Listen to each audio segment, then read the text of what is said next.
السلام علیکم ورحمۃ اللہ وبرکاتہ۔ بسم اللہ الرحمن الرحیم۔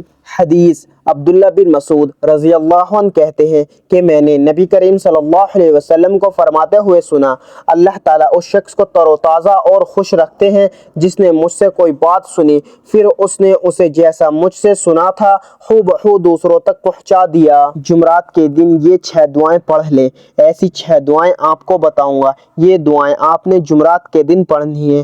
آپ کو یہ پتہ ہے کہ جمعرات کا دن کتنا مبارک دن ہے۔ اگر آپ یہ دعائیں پڑھ لیں گے تو آپ لوگ اللہ سے جو کچھ مانگیں گے اللہ آپ کو عطا کرے گا انشاءاللہ۔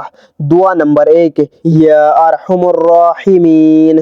نمبر 2، ربنا ظلمنا انفسنا وان لم تغفر لنا وترحمنا لنكونن من الخاسرین۔ نمبر 3، انت خیر الرازقین۔ نمبر 4، لا الہ الا انت سبحانک انی کنت من الظالمین۔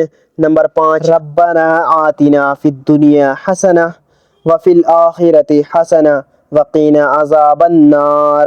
نمبر 6، ربنا اننا آمنا فاغفر لنا ذنوبنا وقنا عذاب النار۔ جمعرات کے دن یہ 6 دعائیں ضرور پڑھ لیا کرو، اللہ تعالیٰ آپ کی اٹھائی ہوئی جھولی کو بھر دے گا۔ آپ ہاتھ اٹھا کر جو اللہ تعالیٰ سے مانگو گے اللہ تعالیٰ آپ کی دعا قبول کرے گا اور آپ کے اوپر اللہ تعالیٰ کی طرف سے رحمتیں برسیں گی انشاءاللہ۔ اللہ تعالیٰ ہم سب کو ان دعاؤں کو جمعرات کے دن پڑھنے کی توفیق عطا فرمائے، آمین۔ جو مسلمان بھائی اور بہن دیکھ کر پڑھ نہیں سکتے وہ سبھی لوگ میرے ساتھ دہرائے، میں آپ کو کچھ دفعہ دہرا کر دکھاؤں گا۔ دعا نمبر 1، یا ارحم الراحمین۔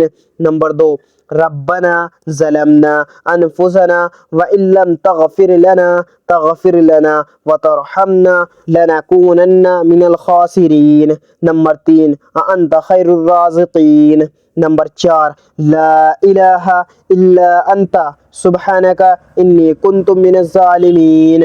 نمبر 5، ربنا آتنا فی الدنیا حسنہ وفی الآخرۃ حسنہ وقنا عذاب النار۔ نمبر 6، ربنا اننا آمنا فاغفر لنا ذنوبنا وقنا عذاب النار۔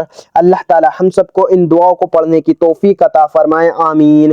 مزید اسی طرح کی اسلامک ویڈیو کے لیے اگر آپ نے ابھی تک چینل زماں ملک کو سبسکرائب نہیں کیا تو سبسکرائب کر لیں اور ویڈیو کو لائک اینڈ شیئر ضرور کریں۔ جزاک اللہ، شکریہ۔